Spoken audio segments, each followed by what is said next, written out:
Hello everyone, welcome back to my channel. तो इस video में पढ़ने वाले हैं बीकॉम के फोर्थ सेमेस्टर की book issue in Indian commerce का chapter number 10, that is investor protection in India. So investor protection in the sense कि जो हम अपनी मनी इन्वेस्ट करते हैं तो हमारी प्रोटेक्शन के लिए इंडिया जो है वो क्या करती है, कैसे कैसे फीचर्स होते हैं, क्या सब कुछ कैसे हैंडल होता है। सो इसमें पढ़ने वाले मीनिंग क्या है, देन फीचर्स ऑफ इन्वेस्टर्स क्या होता है कि इन्वेस्टर्स कौन हो सकता है, then features of investment program की जो इन्वेस्टमेंट प्रोग्राम हम करते हैं उसके क्या क्या फीचर्स हो सकते हैं, देन इन्वेस्टर प्रोटेक्शन क्या है, उसकी मीनिंग क्या है, देन ये क्यों ज़रूरी है, क्यों इनकी ज़रूरत होती है हमें प्रोटेक्ट करने की, then types of grievance of investor की कौन कौन सी प्रॉब्लम्स आती हैं, then methods of redressal of investor grievance की जो प्रॉब्लम आती है उनके क्या क्या सोल्यूशन है, एंड देन उसके बाद कौन कौन सी इनिशिएटिव्स है जो गवर्नमेंट ने चलाए हैं हमारे इन्वेस्टमेंट प्रोटेक्शन के लिए, इन्वेस्टर प्रोटेक्शन के लिए। तो फर्स्ट पढ़ते हैं इन्वेस्टर की मीनिंग क्या है। सो इन्वेस्टर में भी define as a person who interest monies in corporate securities to get return in future. So ये चैप्टर मेरी ऑलरेडी रिकॉर्डिंग हो गई थी, बट वो पता नहीं क्या एरर की वजह से डिलीट हो गई है, तो मुझे पता लग गया है बेसिकली। तो मैं वर्ड टू वर्ड नहीं पढ़ूँगी, मैं ऊपर से एक्सप्लेन कर दूँगी, आप इसको सेल्फ रीडिंग के लिए ले लेना प्रॉपर चैप्टर को, बल्कि हम थोड़ा थोड़ा तो पढ़ेंगे। सो इन्वेस्टर क्या है, एक ऐसा पर्सन है जो मनी को इन्वेस्ट करता है अपनी सिक्योरिटीज़ में जिससे कि उन्हें रिटर्न मिल सके इन फ्यूचर। कि मान लो मेरे पास अभी पैसे हैं, मैं उसको इन्वेस्ट कर देती हूँ, बट मुझे रिटर्न कब मिलेगा, इन फ्यूचर में मिलेगा। सो इन्वेस्टर कोई भी हो सकता है, कोई इंडिविजुअल हो सकता है, कोई बॉडी इंडिविजुअल हो सकता है, कॉर्पोरेट हो सकता है, बैंक्स, इंश्योरेंस कंपनीज हो सकती हैं, फाइनेंशियल इंस्टीट्यूशन होता है, या कॉर्पोरेट सोसाइटी, कोई भी इन्वेस्टर हो सकता है। सो जो इन्वेस्टर होता है रिटर्न लेता है अपना कैपिटल से, और ये इक्विटी में या फिर डेप्ट में अपनी इन्वेस्टमेंट करता है, फिर वहाँ से उनको रिटर्न मिलता है। सो जो इन्वेस्टर होता है कोई एक पर्सन होता है जो अपने कैपिटल इन्वेस्ट करता है और किस एक्सपेक्टेशन की उसको फ्यूचर में फाइनेंशियल रिटर्न्स मिल जाएंगे। So the main aim of every investor is to minimizing the risk and maximum the return, कि उनका रिस्क हो तो थोड़ा कम हो एंड जो रिटर्न हो वो उससे ज़्यादा से ज़्यादा हो।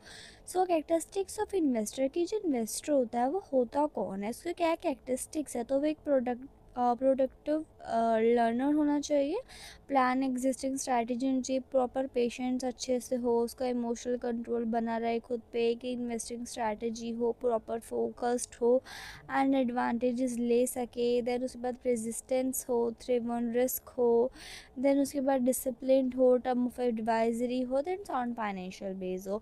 तो वन बाय वन करके इन सब पॉइंट्स को पढ़ लेते हैं। सो पहला है प्रोएक्टिव नेचर, कि प्रोएक्टिव लर्नर क्या होता है। सो सक्सेसफुल इन्वेस्टर प्रोएक्टिव लर्निंग, जो सक्सेसफुल इन्वेस्टर होता है वो एक प्रोएक्टिव लर्नर होते हैं। वो ज़्यादा टाइम अपना बुक्स में, जर्नल्स में, मैगजीन में, इन सब में इन्वेस्ट करते हैं जिससे कि उनका जो डेवलपमेंट है वो इंक्रीज़ हो, और वो हमेशा अपने माइंड में रखते हैं कि कैसे उनको न्यू नॉलेज एक्वायर करनी है, मार्केट के समझना है, इंडस्ट्री को समझना, then plan exist strategy.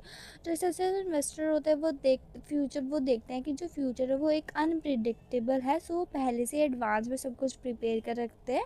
So third one that is patient. So successful investor are very patient, जो सक्सेसफुल इन्वेस्टर होता है वो बहुत ज़्यादा पेशेंट होता है, प्रॉपर प्रिपेयर करके रखता है कि कैसे उसका काम करना है, कैसे प्लान करना है। They plan to take advantages of short term bulk market.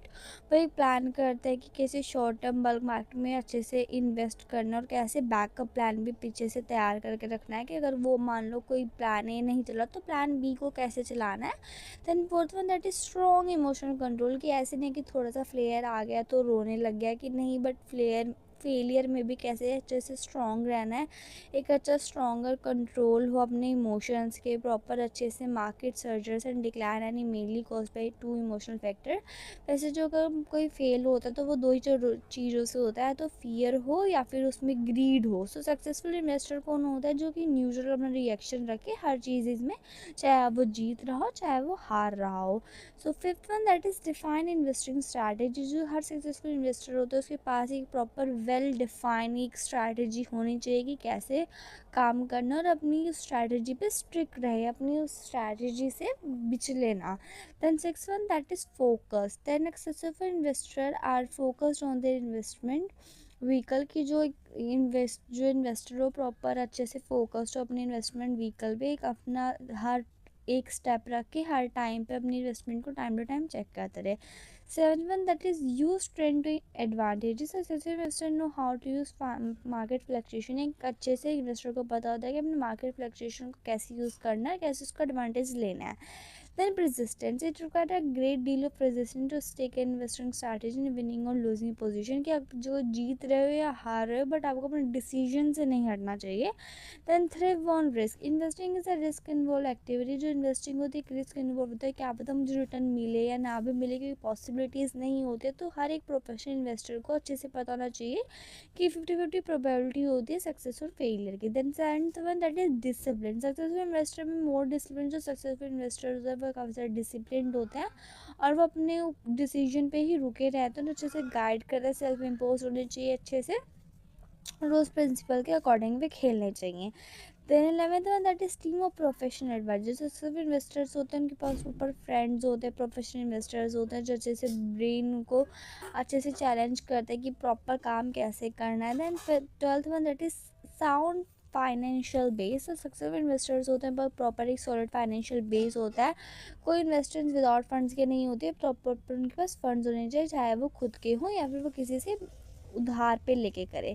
Then features of investment program. की जो इन्वेस्टमेंट प्रोग्राम होता है उसमें फीचर्स क्या क्या होता है कि जो बेसिकली हम इन्वेस्टमेंट कर रहे हैं उस इन्वेस्टमेंट का नेचर क्या है. सो पहले तो सेफ्टी कितनी है, लिक्विडिटी कैसी है, स्टेबल इनकम है कि नहीं है, कैपिटल एप्रिसिएशन होना चाहिए, टैक्स इम्प्लीकेशंस भी होती है, एक परचेजिंग पावर भी होनी चाहिए, लीगलिटी क्या है, एंड क्रेडिट रेटिंग ग्रेड क्या है. So first is safety. Safety of fund investor is one of the essential feature. कि देखो अगर आप इन्वेस्टिंग कर रहे हो तो सेफ्टी तो होनी ही चाहिए. एक गुड सेफ्टी तो होनी चाहिए. जो सेफ्टी होती है सिग्निफाइंस करती है कि कितनी प्रोटेक्शन है उसकी पॉसिबल में, कि कैसे कैसे हर उसमें चेंजेस में वो कैसे अपनी सेफ्टी रखे अपनी एसेट्स की.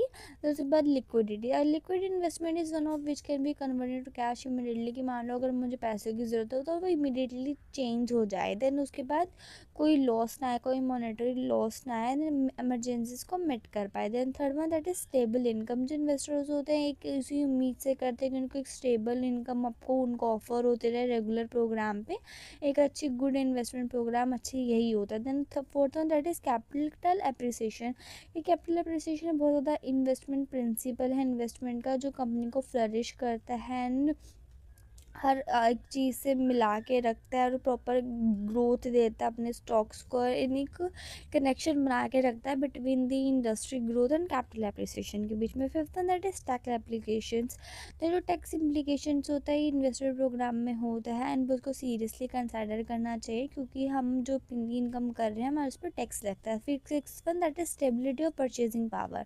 The investor should consider the purchasing power of future funds as current or sacrifices. तो कि उनको करंट बेनिफिट्स होते हैं वो सेक्रीफाइस करने पड़ता है फॉर द फ्यूचर कंसर्निंग में. Then seven one, that is legality.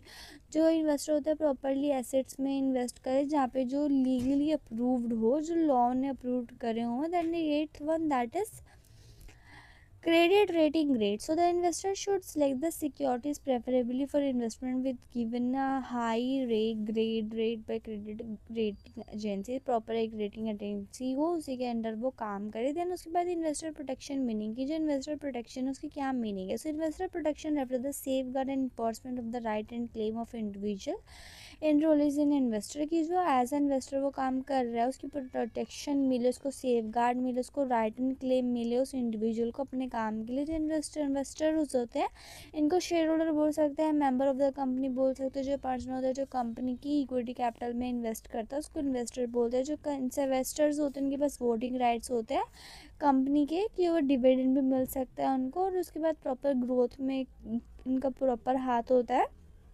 ये अपनी मनी कहाँ इन्वेस्ट कर सकता है, शेयर्स में, स्टॉक्स में, उधर सिक्योरिटी जितनी भी, और इनको प्रॉपर एक पोटेंशियल एकदम इनको टेक्निक पता हो कि कैसे फ्रेम करना. जो सेबी होता है प्रॉपर रिस्पॉन्सिबल होता है इन सब की प्रोटेक्शन के लिए. देन उसके बाद need and significance of investor protection की. हमें इनकी ज़रूरत क्यों पड़े, कि मान लो अगर मेरी प्रोटेक्शन ही नहीं हो रही है एज ए इन्वेस्टर तो मैं क्यों इन्वेस्ट करूँगी, मैं क्यों अपना इतने नुकसान घाटे में जाऊँगी.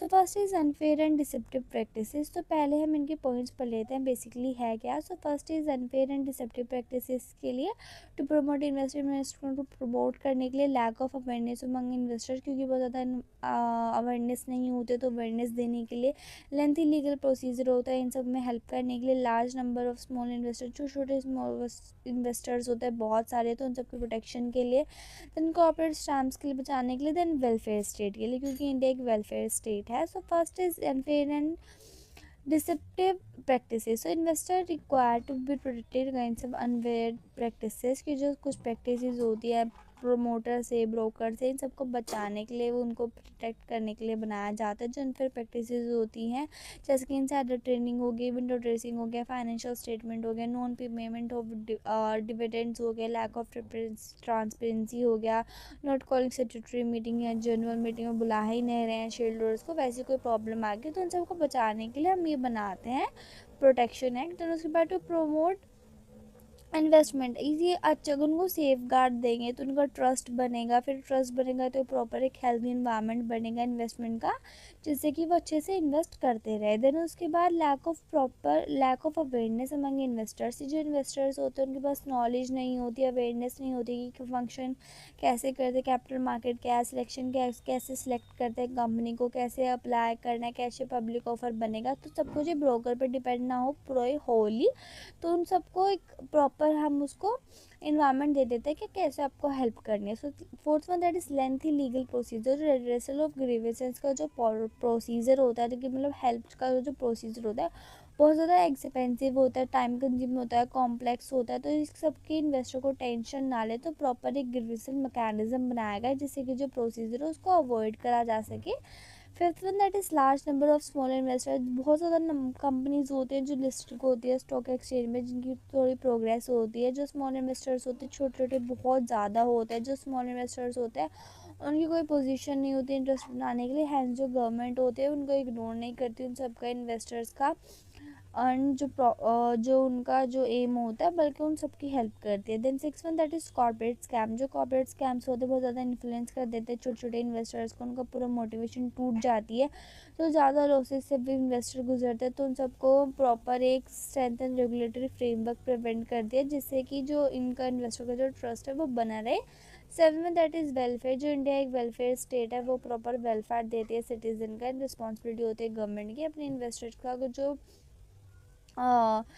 ट्रस्ट है वो बनाए रखे, उनको प्रोटेक्ट करके रखे। So types of grievances of investor, कि उनको कौन कौन सी प्रॉब्लम आती है। So usually grievances against company कैसे हो सकती है, तो delay in registered transfer of securities, या फिर non payment of delay dividends, then non payment of repayments of delayed repayment of public deposit, then non-receipt or right issue offer, then non-receipt of duplicate share certificate, then transmission of share, then non-receipt of noticing meeting.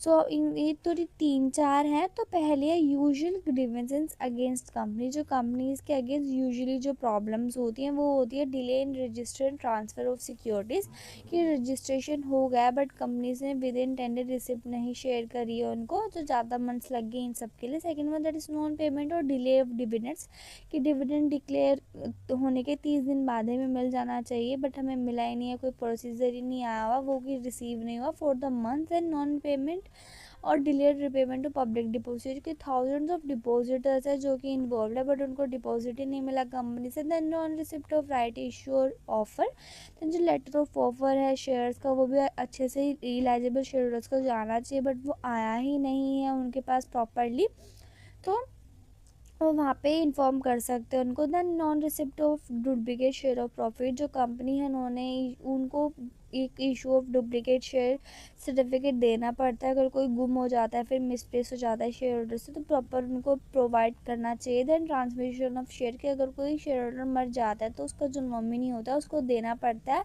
Share का right, जो company होता है उसको अच्छे से करना चाहिए but अगर उन्होंने नहीं करा तो प्रॉब्लम्स क्रिएट हो जाते हैं। Then seven that is non receipt of notice meeting, कि जो हर शेयर होल्डर होता है उसके पास मीटिंग होने से 21 दिन पहले से प्रॉपर नोटिस जाना चाहिए कि आपकी मीटिंग, अगर वो भी नहीं जा रहा तो तब भी थोड़ी सीरियस प्रॉब्लम है। देन उसके बाद यूजुअली ग्रीवेंस अगेंस्ट ब्रोकर्स की ब्रोकर्स के अगेंस्ट क्या प्रॉब्लम जा सकती है, दैट इज डिले और default in payment for security, so then delay और default in delivery of purchase security for the clients, then non-issue of contract note, then non-passing of corporate benefits, then overcharging.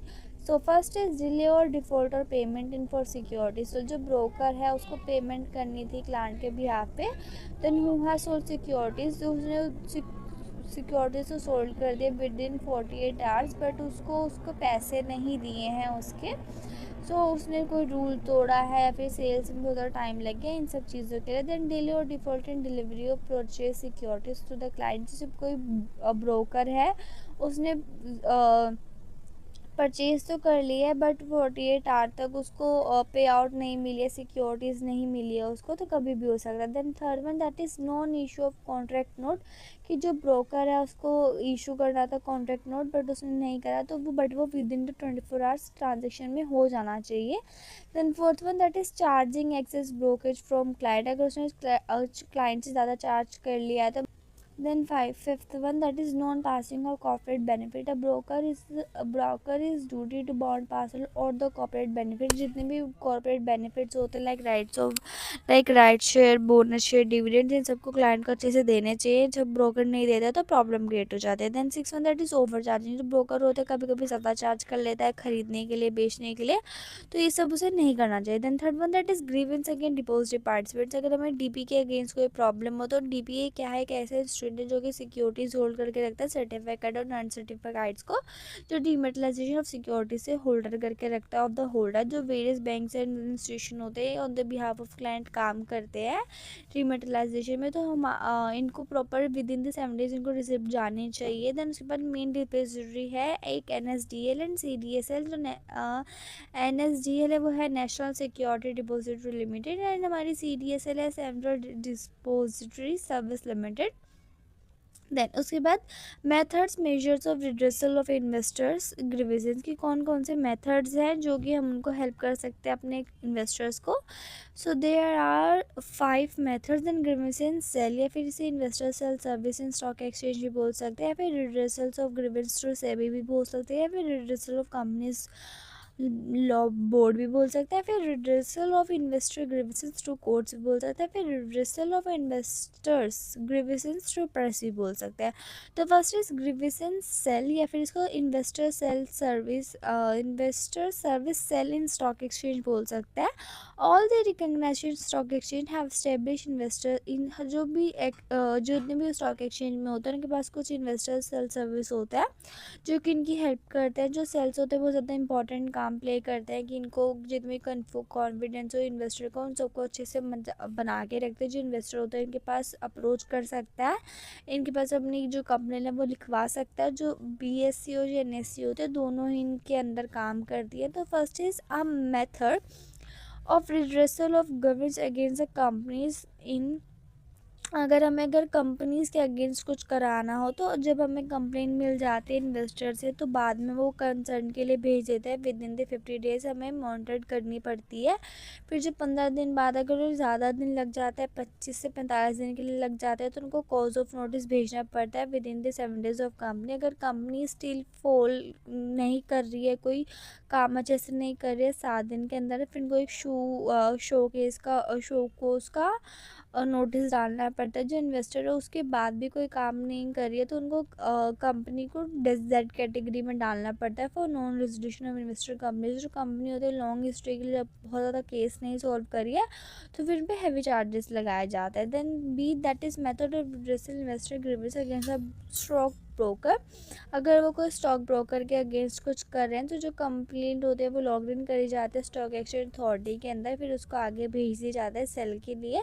Complaint वहाँ पे लिखी जाती है. Then complaint को with in the 7 days में reply करना पड़ता है. अगर रिप्लाई नहीं आ रहा है या फिर आप रिप्लाई सेटिस्फाइड नहीं हो तो आपको जाके यहाँ पे आपको डालनी पड़ती है. देन उसके बाद जो कमेटी है वो दोनों की सुनवाई सुनते हैं. जो ब्रोकर अपने अफेयर्स डालता है फिर मैटर को सॉल्व करने पढ़ने की कोशिश करता है।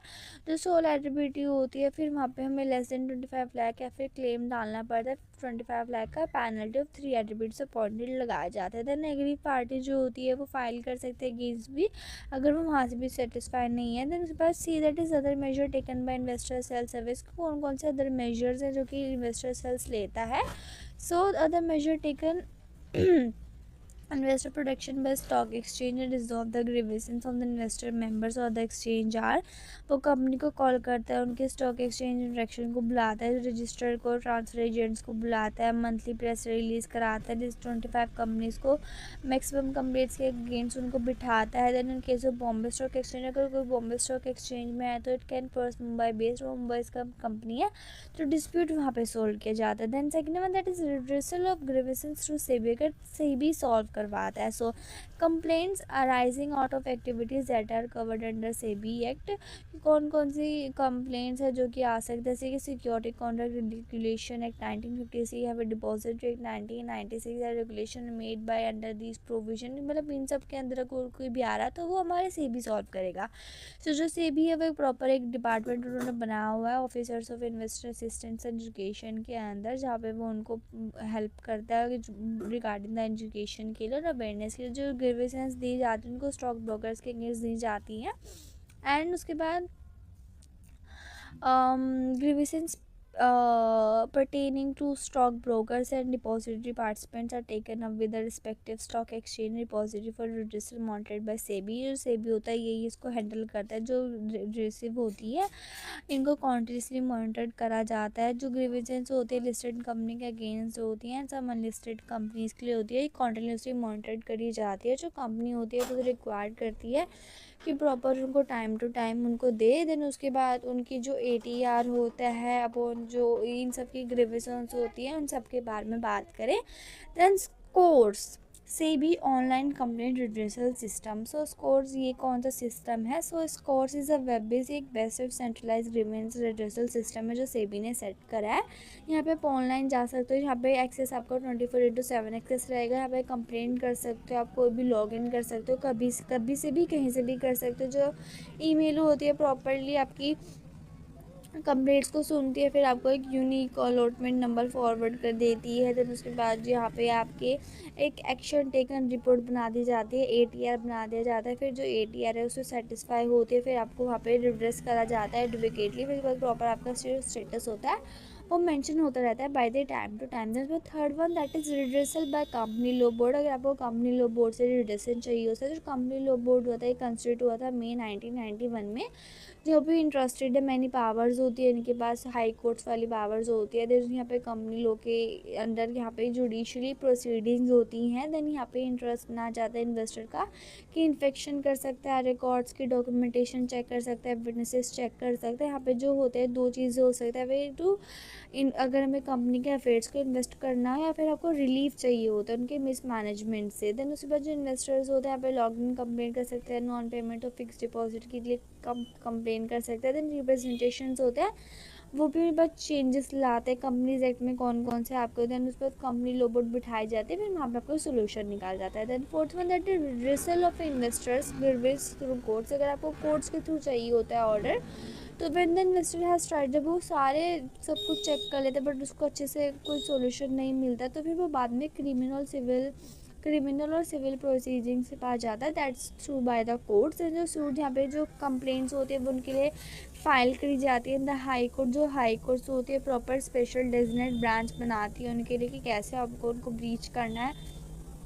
देन आपको जो कंपनीज है वो कैसे सुनती है। देन अग्री पार्टी होती है वो अपने उनके अगेंस्ट कंपनी में फाइल कर सकती है। बट द प्रोसेस होते थोड़ी टाइम कंज्यूम हो जाते हैं, थोड़े स्मॉल इन्वेस्टर्स के लिए की जाती है। Then redressal of investor grievances through press. अगर प्रेस के लिए देखो उसने सब कुछ कर लिया, कोई सुन ही नहीं रहा, तो फिर बाद में प्रेस के लिए नेगेटिव पब्लिसिटी करता है। अगर कोई इन्वेस्टर है वो फेल हो जाता है, उसको कहीं से भी कोई सॉल्यूशन नहीं मिलता, तो फिर उसके बाद वो पब्लिसिटी के लिए जाता है। जो अथॉरिटीज़ अगर उसको नहीं सुनती है, जो इन्वेस्टर्स होता है अनफेवरेबल ओपिनियन देता है अबाउट से तो कंपनी, फिर जो कंपनी होती है फिर फिर उस पर सोसाइटिकल सिचुएशन क्रिएट कर देती है फॉर द कंपनी। फिर वहाँ पे उसके लिए सोल्यूशन निकाला जाता है। फिर तो अवॉइड बैड पब्लिसिटी को अवॉइड करने के लिए जो कंपनी तो जो स्टॉक एक्सचेंज होता है फिर वो उसकी बात सुनता है। फिर बाद में वहाँ पे एक प्रॉपर से न्यूज़पेपर में कंप्लेन जाती है। The initiative by central government for investor protection, कि जो गवर्नमेंट है वो कौन कौन से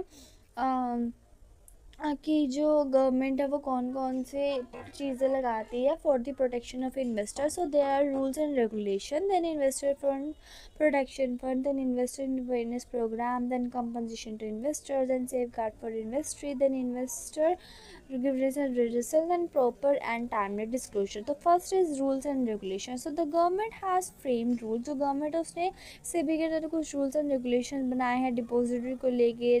डिपॉजिटरी एक्ट है जो registration end of money market को इफिलिएट करता है, तो जहाँ पे हम फेयर ट्रेड प्रैक्टिसेस के बारे में बात हो सकते हैं, इनसाइडर ट्रेडिंग के बारे में बात होती है। जो गवर्नमेंट होती है proper SEBI proper notification guidelines and circulars कराता है from to time. Then second one that is investor protection fund. जो गवर्नमेंट होती है उसने एक सेटअप करा है इन्वेस्टर एजुकेशन फंड, जो उनकी प्रोटेक्शन के लिए बनाया गया है। और ये dividends, mature deposit, mature debenture, share application के लिए, इन सब के लिए कराया जाता है।